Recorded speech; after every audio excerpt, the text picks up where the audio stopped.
And welcome back. Yeah, slightly smaller group, both online and face-to-face than we had last time around. I don't know whether I've broken you or it just was way more work than people anticipated in that lead up to Christmas, possibly a little bit of both. So what I want to do today is talk about buying shares and assets. And as you might remember, I did ask you for a little bit of feedback, and I only got a little bit of feedback, so I'm going with the little bit that I got.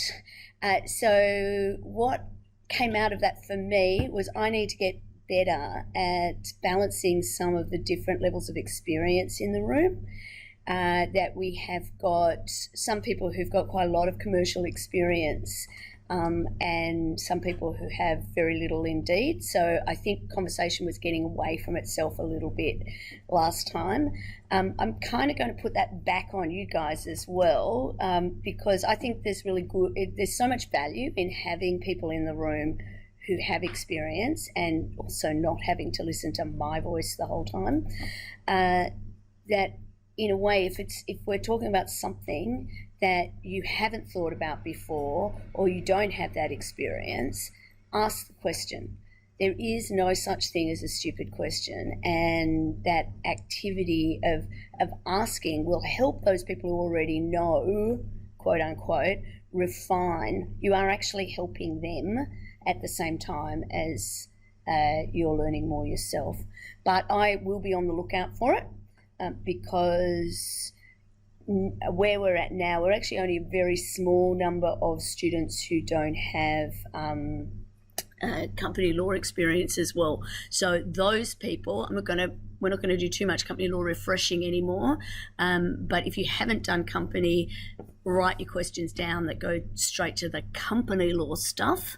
Now, if it's on point, like if it's takeover stuff or fundraising stuff, let's talk about it because that's what we're here to do. But if it's straight out, what is a share, how does this work with directors' duties, those kind of things that you might not have covered before, and I get it, working out what you don't know is hard, then we'll take that offline and we'll talk about it during the breaks. Similarly, last time around, because of messes up with the way that materials were released to you, I was more generous than I think I normally am with assuming that reading hadn't been done. And I'm not going to be in that position because you've had these materials this time. So we will go a little bit faster.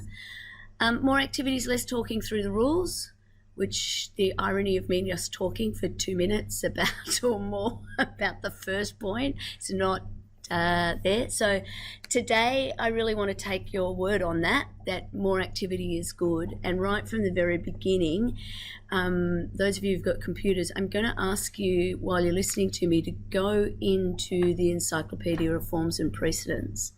And we're equal sized teams here.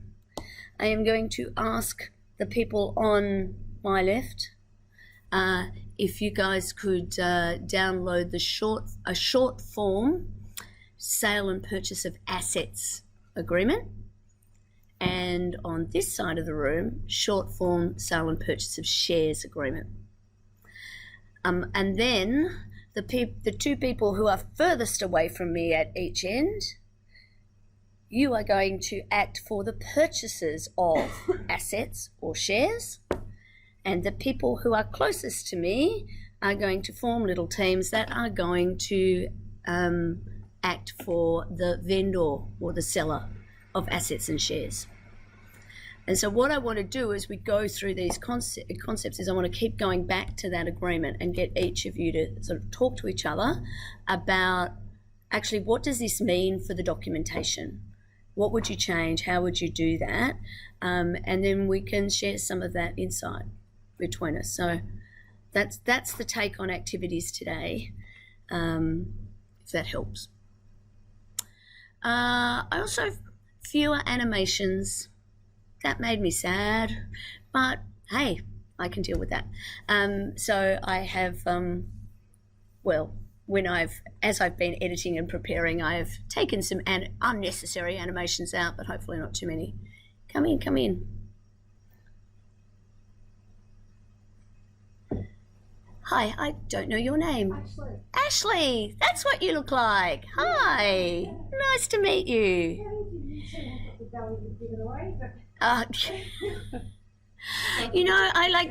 I'm really not good at associate, and like one doesn't want to assume. It's always bad. So there's a ton of learning objectives for this time around, and again, I'm not going to go through each of them here, but these in particular are really what I want to be able to get out of today. Now, I don't expect any of you, in fact, it would be dangerous if any of you expect that you can come away from here and act on a sale and purchase of business or shares.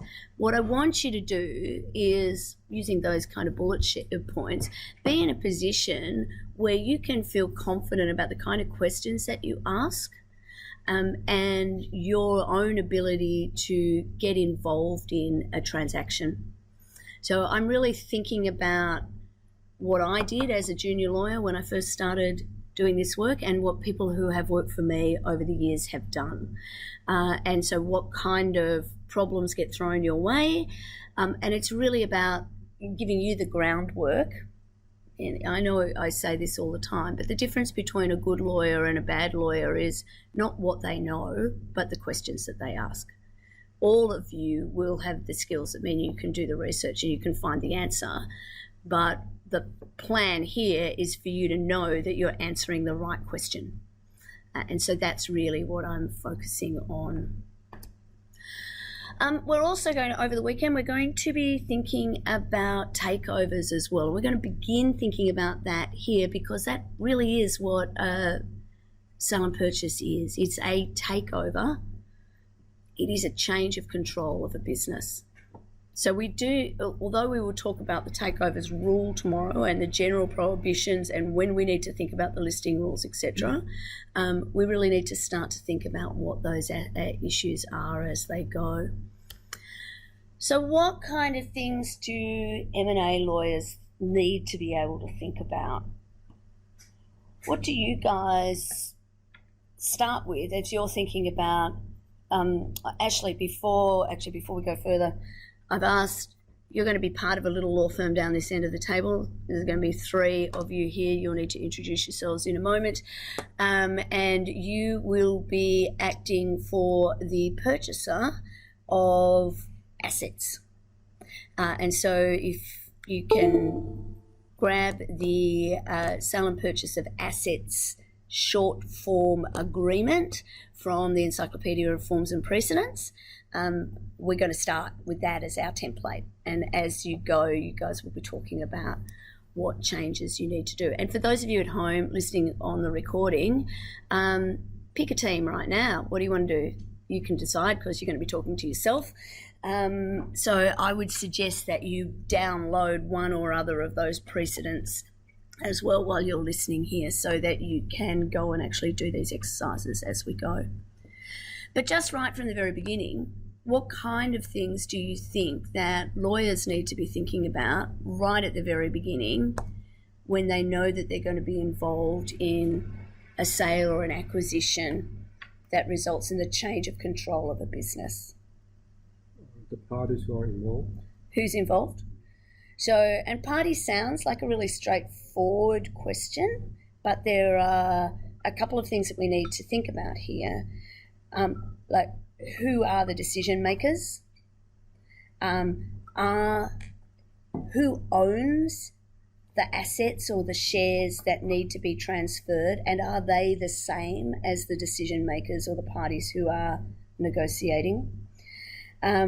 Particularly, again, tomorrow, when we start talking about takeovers, we will start looking at the question of relevant interest. And we will be looking at who controls voting shares and the circumstances in which the person who controls voting shares has a relevant interest that impacts either their requirements to report to a stock exchange about that relevant interest. It might impact their ability to buy or sell shares because of the way the prohibition works, but also to vote on any transaction if the transaction needs shareholder approval. So sometimes unpicking the structure is a really important issue, particularly when the asset that's being sold belongs to a subsidiary of a subsidiary and we have a complex structure involved. What other kind of things do we need to be thinking about or asking questions about right from the very beginning?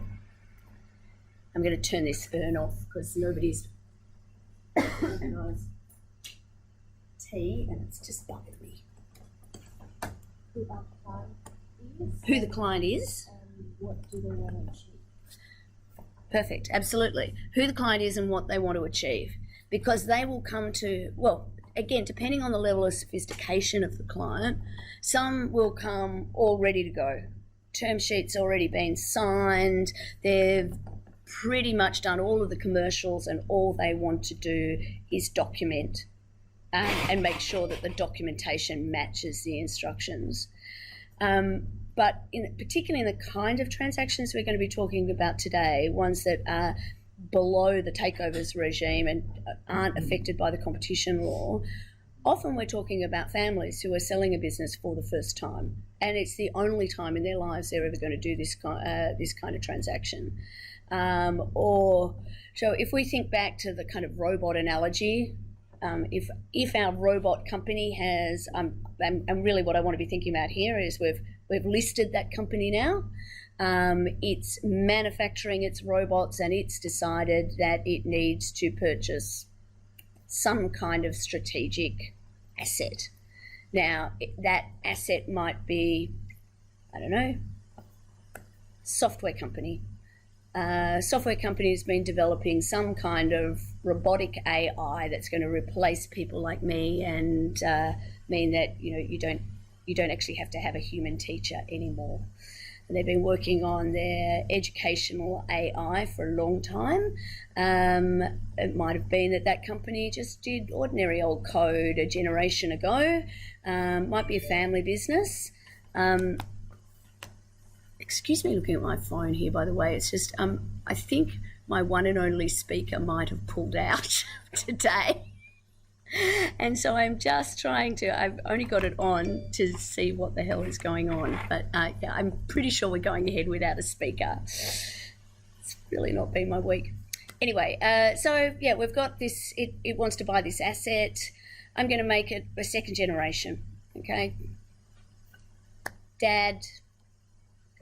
Mum developed this amazing code years ago, and family members have continued on the business, but they've got it to a stage where they think it's time for them to make some kind of exit. Maybe Mum is ready to retire. I know how she feels. She wants to go live in Cambodia. So they're looking at selling the business, and they're going to sell it to our robotics company. And so those of you who are acting for the vendor here, and we're going to try and do the transaction both ways, as an asset sale and as a share sale. I've already forgotten what side of the room I was talking to, but you guys know. What kind of things from the vendor's point of view would you be trying to understand? Do they understand what they're selling? What's included in the sales? What? As itself. Okay. So even at one level, even before that, you would probably be working out, is it an asset sale or a share sale, and asking the questions to focus on that. But particularly when we're talking in the asset sale, what is it that we've included? What are you actually selling? What are you keeping? Does the same include property, receivables, payables, cash in your bank, unlike an asset sale? So yeah, employees. And by the way, buying and selling humans is not easy.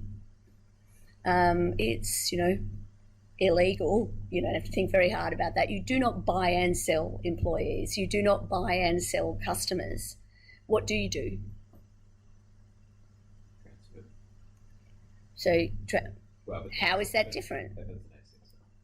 If it's an asset sale, well, so I want to explore this because at one level, once you get this stuff, that's easy. But let's, how do you transfer a human?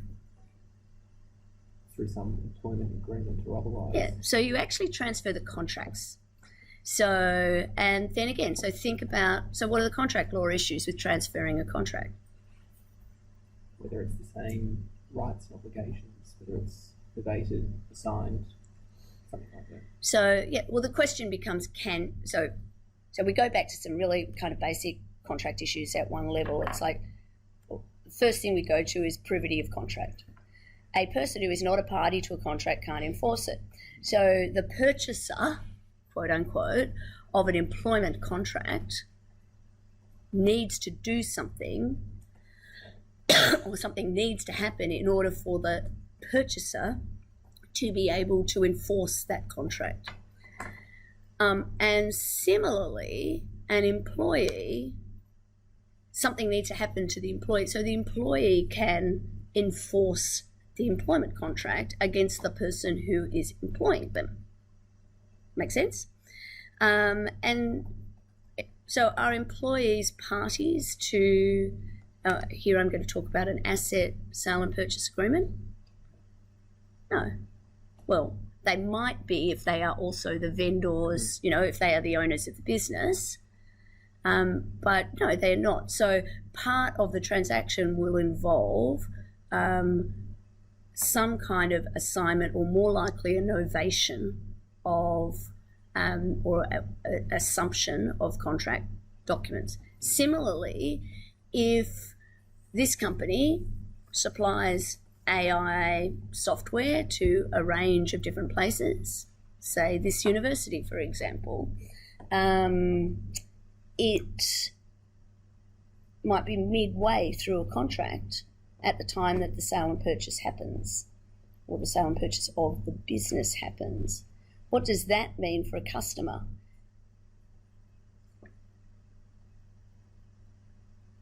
Who will be responsible for completing whatever agreement is afoot in that? Yeah, absolutely. So if we've got an agreement in place to come in, Grace, I'm going to make you sit over that side because I'm really bossy.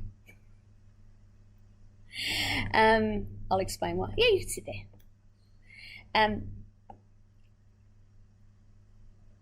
Sorry, I'm losing the train of my thought already.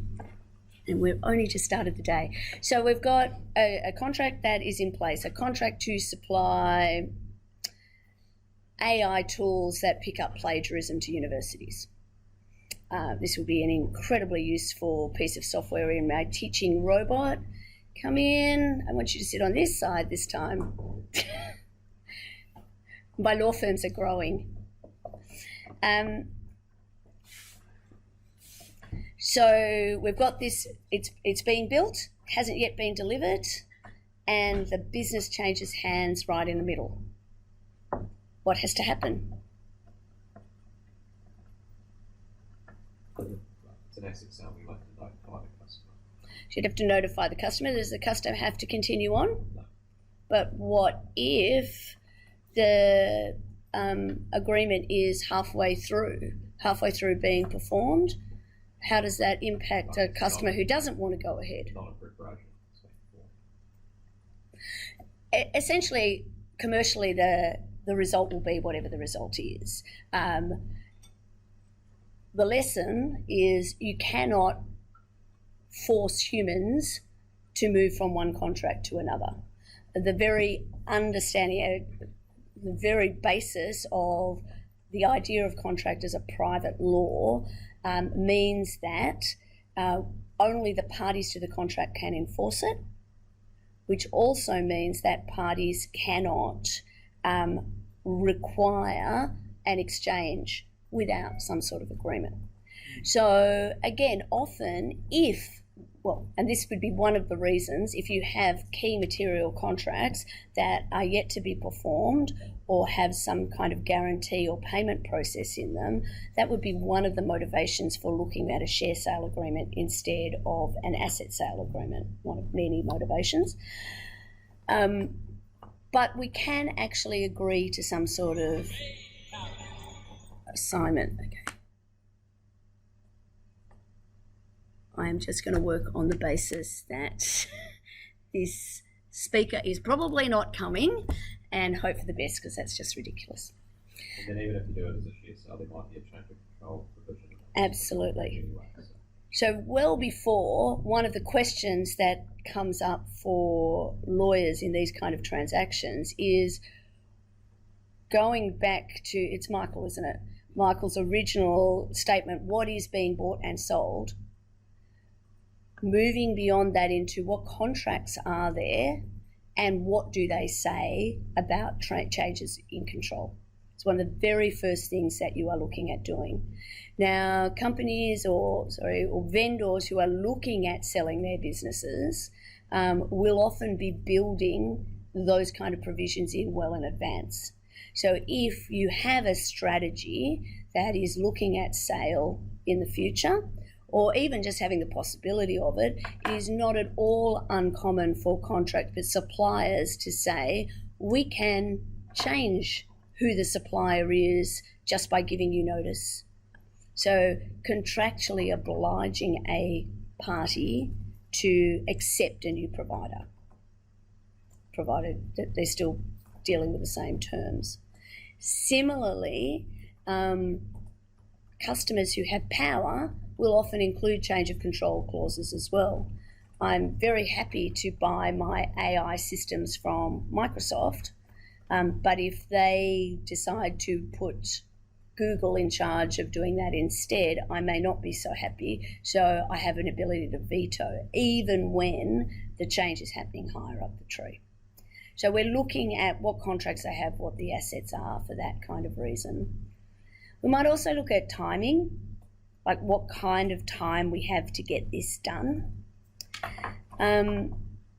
One of the comments that was made last time around was that often these transactions need to happen very quickly, and that is pretty much consistently my experience. Why do you think time is of the essence with doing change of control transactions?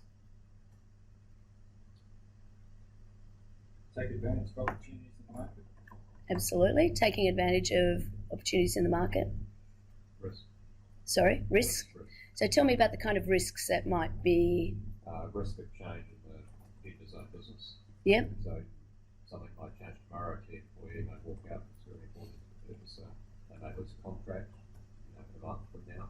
Yep. They didn't complete the contract of sale, you have an issue of disclosure, suddenly, all sorts of risks. Another thing, so risk both inside the business but also just in the market. So one of the things that we were speaking about last time around was what underwriters do and underwriting in an IPO. Underwriting agreements will often include a series of provisions that allow the underwriter to walk away. And they're often changes, so they relate to risk and change outside. So they include things like the indexes, stock exchange indexes, moving by more than a certain percentage. Because if there's a fundamental change in the market, then there's a fundamental change in what people are or are not prepared to spend money doing. So outside influences for sure. There's another big risk that is rarely spoken about, but I think is really important. Buying and selling a major asset takes up a huge amount of resources within an organisation. It requires management to be answering questions, to be focused on getting everything lined up for a change at a time when it's really also crucial for the business to be performing well. And also, it often results in a lot of uncertainty in an organisation. Have any of you worked in an organisation that's been taken over or been changed? So, Ashley, can you tell us a little bit about that? Like, what does it feel like within the organisation? It just feels completely unsettled. Everything's up in the air. Nobody knows where they're going. It's going to do a job, and it creates a lot of negativity in the business. Production goes down. Yeah. And often that's actually one of the big drivers of getting it done quickly. It's kind of, I think of it as ripping the Band-Aid off, basically, because people don't like change. Change makes everybody feel stressed at different levels. Some people cope with it better than others, but any kind of change, and this is a significant change, particularly if you're going from being part of a small business into a bigger group. People know that, or we've talked about one of the reasons why people do M&A is to get a more efficient end resulting business. So if we've got our robot business, we've already got software developers. So the software developers that are working inside this business that we're looking at acquiring, they, on both sides, both the purchaser and the vendor, are thinking, well, I can see that there are 3 of us, but we're only really going to need 2 people by the time this is finished. One of us is whether it's the incoming or the outgoing, somebody's going to go. How is that going to work? Particularly, one of the things that will be happening is management will be going around and identifying who the key staff are and what their contract terms are.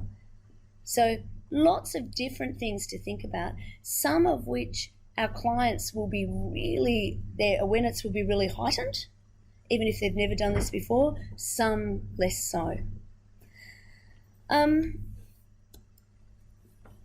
So what I want to do is talk you through the Beador auction process. So this is a fairly standard way that businesses go up for sale when we're talking about business of value, say $5 million or higher. So not necessarily huge business, but a substantial enough business that there is a process involved. And again, I think Michael will be able to provide us with some insights as what's happening in the market at the moment, just given his own business. So I can see myself calling on you here. But from a lawyer's perspective, this is a pretty standard process that we look at. So sometimes we have very informal formats. Sometimes we have very, very formal processes. That in turn is driven to a certain extent by what the arena of the sale is. So when we've got a listed company involved, or 2 listed companies involved, then effectively we've got an on-market transaction. We're going to spend more time dealing with them tomorrow. And I'm using the term on-market really loosely here, so that there is a platform, there is public announcements being made because both entities are listed. In the scenario that we're going to be working with, we're going to have a listed company purchasing an unlisted small business at this stage. So we'll think about what that is, which is likely to fit in an off-market environment. Who coordinates? Really, again, will depend on who's involved. Could be the lawyers themselves. Often accounting firms will do it. Often business brokers will also be involved. The coordination is really about who's in the centre of this, making sure that all of the moving parts fall together. Sometimes the seller will just do that themselves. Particularly if the seller has gone out to the market and found, made an offer for sale. They will just make that happen. Sometimes it will be an investment bank. And I've separated the investment bank out from other advisors here on purpose, really, because investment banks tend to have their own very precise way of doing things, and I want us to think about how that works in the context of a formal sale. Often too, though, it'll be an administrator or a liquidator who is basically realising an asset which has been underperforming, or may in fact be needed to be sold to ensure that debts are paid, or that debts are paid in part. So if we're talking about a liquidator, then there's usually a likely shortfall between the amount of money that the sale is going to raise and the amounts that are owed to creditors. If a liquidator was selling a business and you were acting for a purchaser, so I've got my purchasers closest, so you are now part of this lovely little law firm here. You will be acting for the purchase. It's purchasers this end of the table, isn't it? Purchases of shares, assets. That's the way I did it, wasn't it? No, assets, shares. Good. On this side of the table, we're buying assets. On this side of the table, you are selling assets. Why do you think a liquidator would want to, or a liquidator sale would be more likely to be structured as an asset sale than as a share sale? Firstly, let me step back. Do you think it is true to say that a liquidator is more likely to enter into a sale of assets arrangement than a sale of shares? Why? Why not? Perhaps the shares are more volatile and less quantifiable than an asset in real time. If the shares are on market, that is likely, but in this case, I want to talk about a sale so that the vendor company will be unlisted, because otherwise we're going into the takeovers regime, and I want to save that magic and loveliness for tomorrow. So when we're talking about shares, we're talking about privately held shares. In fact, let's declare for the purpose of our exercise that the vendor of our code is going to be a proprietary limited company. You're dealing with a distressed company, so no buyer of those distressed assets wants to take on the liabilities associated with the shares. So exactly. So probably the number one thing to remember is when you buy shares, you buy everything.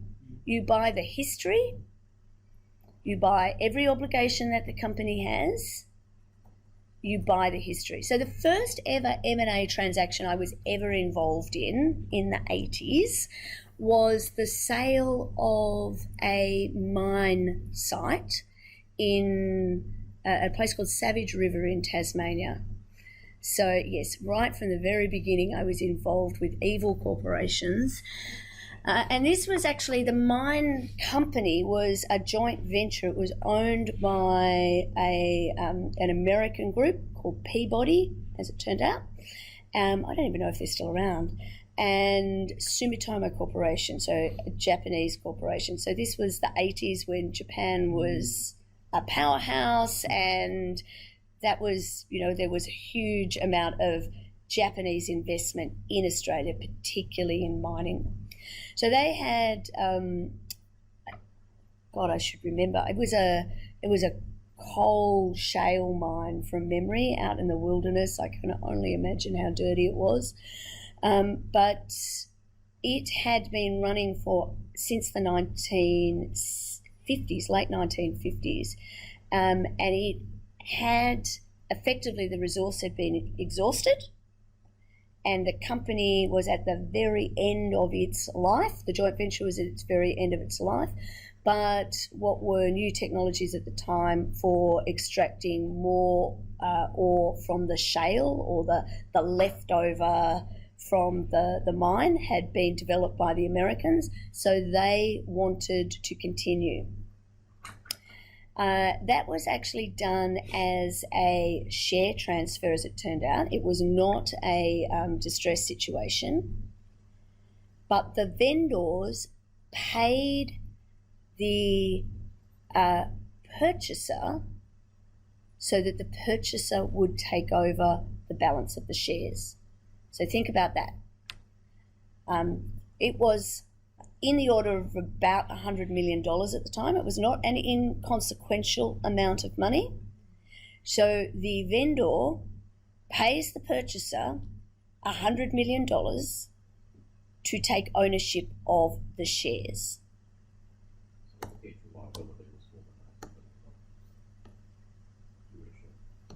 So, and that's exactly right. So think about it. It's a mine site in the wilderness, 1989, what's that, 3 years after the Tasmanian Dams case. Okay, so think about context. As lawyers, we do need to think about context. Australia was pretty much waking up to its environmental responsibilities for the first time. It had let foreigners, Tasmania had been letting foreigners mine in this particular area for a very long time.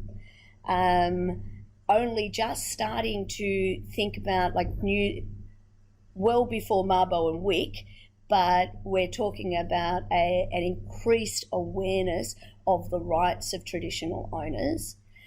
The anticipated cleanup costs, so it wasn't even liabilities at that stage, it was the costs of shutting down that mine and cleaning up and leaving were anticipated to be greater than the value of the shares.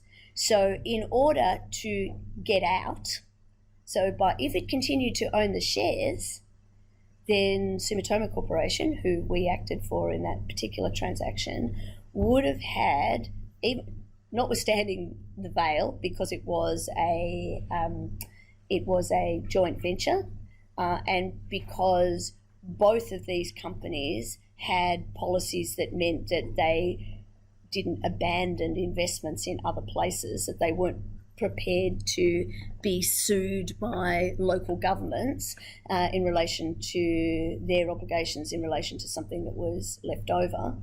So their options were abandon, which their own policies wouldn't let them do, to shut down the mine right then and be able to quantify what those costs were, or agree to the sale and do so in the knowledge that somebody else would be responsible for that cleanup going forward. So again, they're the kinds of things that need to be thought out from the very, very beginning. So what does the Beador auction process look like? Now, firstly, sorry about that bright green colour, that's not very pretty.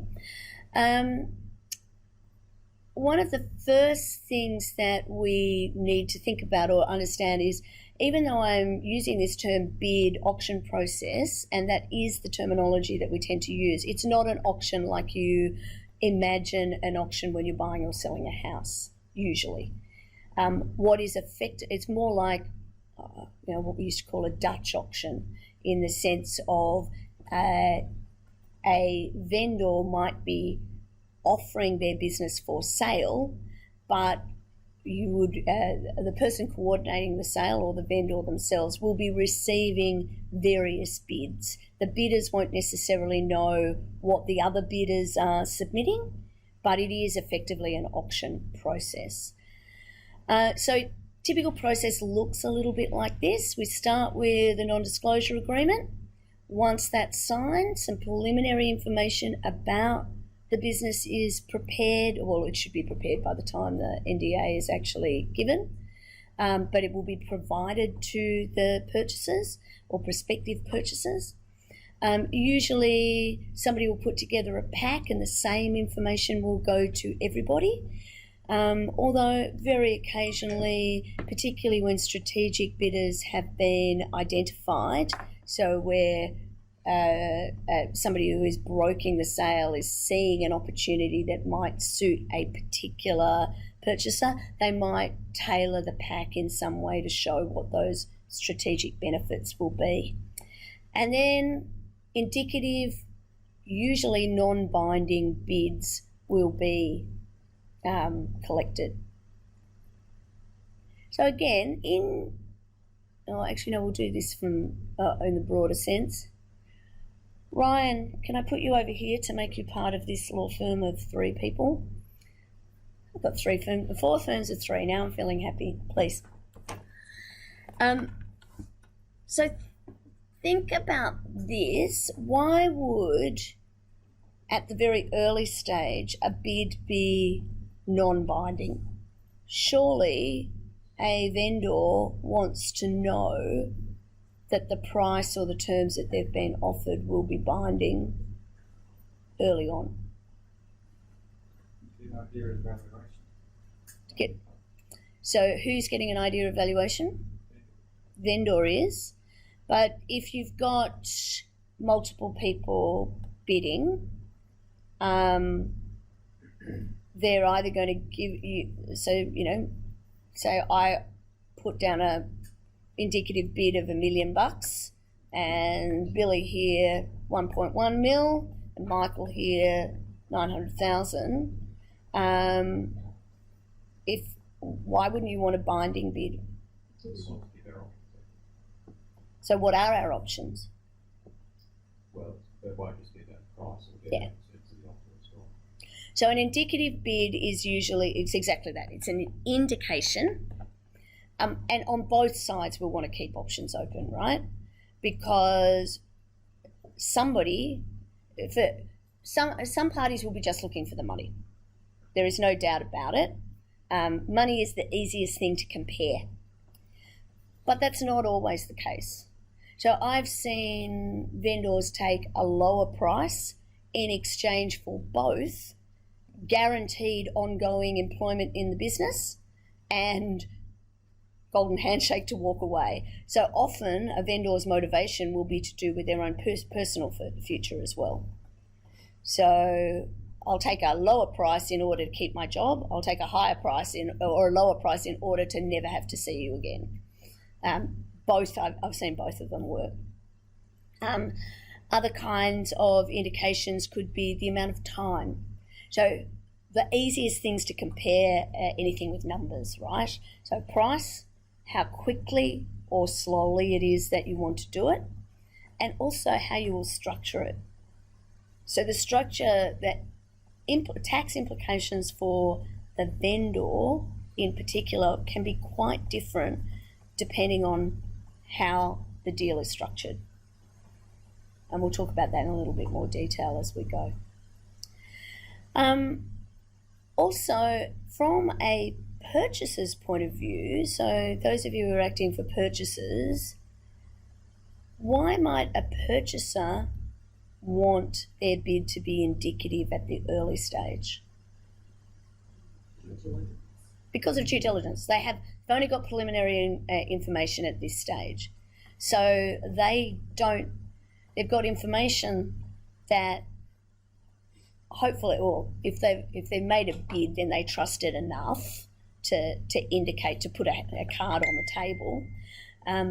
But they need to verify that information, and usually they'll be working out what it is that they need to get to dig a little bit deeper. So at the next stage, bidders will usually be shortlisted. So why wouldn't you continue to if you've got 10 bidders, why wouldn't you just deal with all of them? You wouldn't want to give everyone access to your confidential information. Exactly. So sometimes bidders, particularly if it's a relatively open auction process, bidders may in fact be competitors, may in fact be suppliers, may in fact be customers who may not in fact be genuine. Sometimes they are, and they need to convince us that they are, but they may not be genuine. They might actually be just seeing what they can learn. So even if their indicative price and terms are very strong, a vendor may in fact decide not to engage with them.